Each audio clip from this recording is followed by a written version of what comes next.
Assalamualaikum warahmatullahi taala wabarakatuh.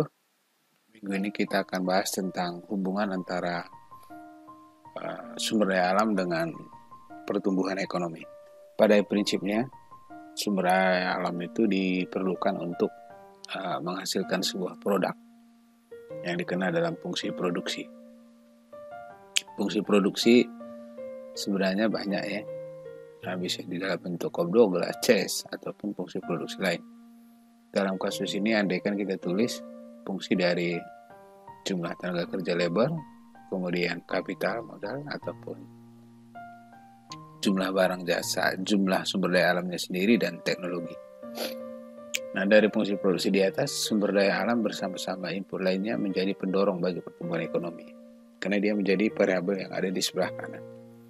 Nah, pentingnya sumber daya alam bagi pertumbuhan ekonomi, sejarah menunjukkan bahwa masyarakat bisa mencapai kesejahteraan karena berhasil memanfaatkan sumber daya yang dimilikinya. Dalam teori perdagangan ataupun Adam Smith, kita terkenal absolute comparative advantage. Teori tersebut menyarankan bahwa setiap masyarakat berproduksi sudah dengan keunggulan komparatif yang dimilikinya. Ini tujuannya adalah untuk mencapai efisiensi. Sehingga masyarakat yang kaya akan sumber daya tentu akan lebih banyak berproduksi. Kalau kita lihat terkait dengan produksi, maka muncul masalah isu-isu pokok terkait dengan pengelolaan sumber daya alam itu sendiri. Pertama, kita sudah tahu sumber daya alam kita terbatas ketersediaannya. Lokasi sumber daya alam sendiri juga ada yang terletak jauh. Kemudian ada masalah pergeseran penggunaan dari yang semula memakai SDA yang renewable menjadi non-renewable. Kemudian pemanfaatan sumber daya alam yang tidak lagi bijaksana dan berpandangan jangka pendek. Nah, ini sehari-hari kita bisa lihat itu. Kemudian masih banyak belum mempertimbangkan lingkungan. Kemudian ketergantungan kita SDA di tataran yang lebih rendah, terbatasnya kondisi lingkungan global dan peranan yang diberikan kepada pasar dan menentukan pengelolaan sumber daya alam. Jadi ini isu-isu yang terkait dalam pengelolaan sumber daya alam. Ada 3 faktor penyebab terjadinya permasalahan dalam pengelolaan sumber daya alam. Yang pertama itu menipisnya cadangan persediaan, kedua adalah menurunnya kualitas lingkungan, dan ketiga tak lain adalah semakin tingginya pertumbuhan penduduk. Dan kemudian masyarakat kurang menghargai sumber daya alam dan lingkungan sebagai faktor pendukung bagi kelangsungan hidup kita sendiri. Jadi ini adalah kenapa menjadi penyebab terjadinya permasalahan dalam mengelola sumber daya alam dan lingkungan. Secara umum kita lihat hubungan antara sumber daya alam dan pertumbuhan ekonomi itu adalah bersifat positif ya.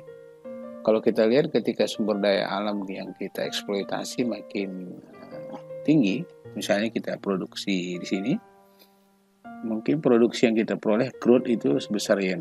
Ketika kita mengeksploitasi lebih besar lagi, maka Y-nya juga akan naik. Jadi ini yang kita sebut sebagai slope positif.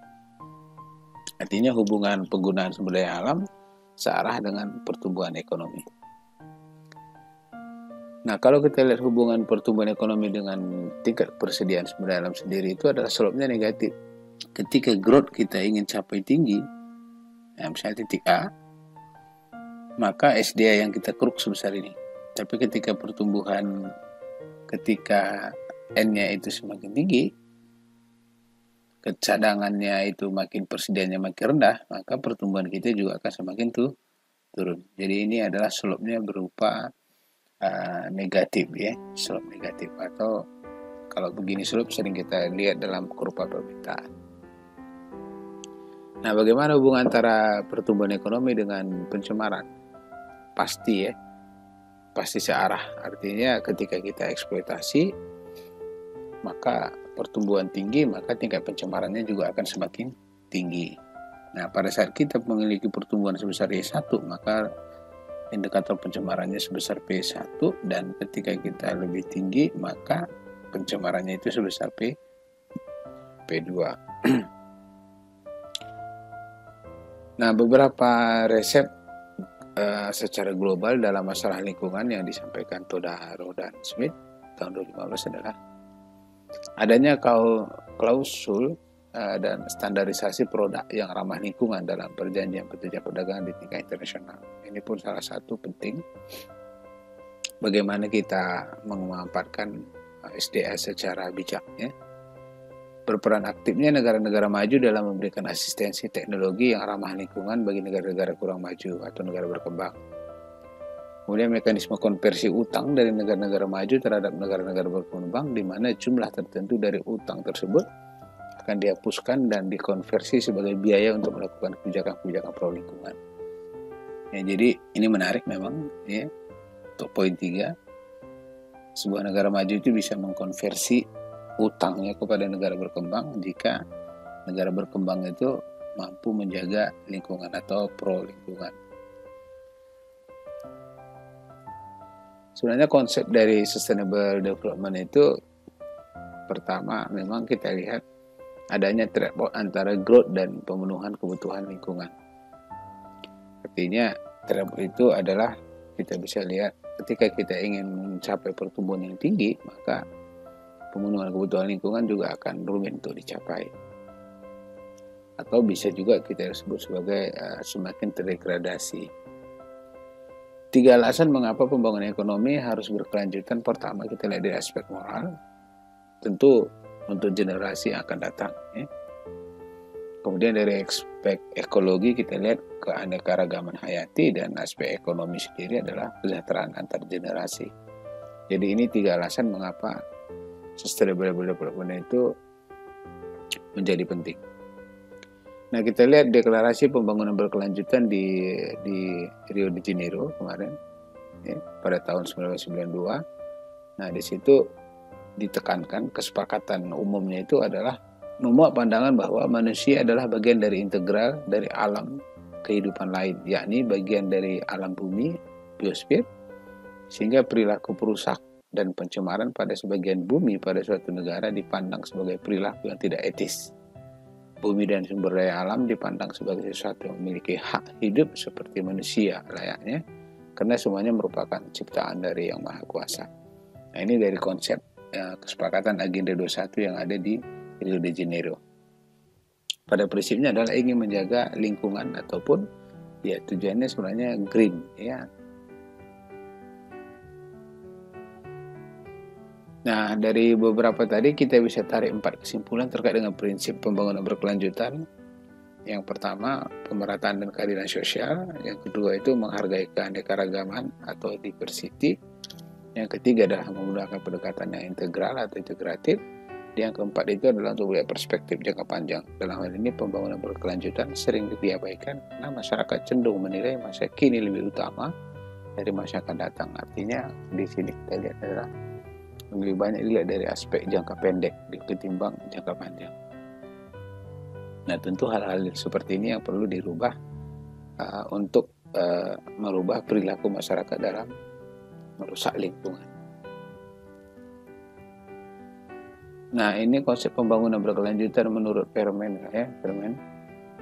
Pertama, kondisi berkelanjutan itu jika utilitas masyarakat tidak berkurang sepanjang waktu dan konsumsi tidak menurun. Kemudian sumber daya alam dikelola untuk memelihara kesempatan produksi. Sumber daya alam tidak berkurang sepanjang waktu. Sumber daya alam dikelola untuk mempertahankan produksi jasa.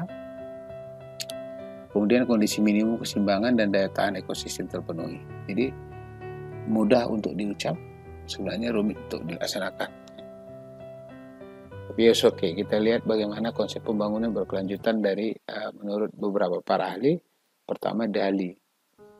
Sumber daya alam terbarukan ataupun disebut sebagai dapat pulih, laju pemanenan ataupun eksploitasi ataupun penggunaannya itu harus sama dengan laju regenerasinya, itu maksudnya, ya.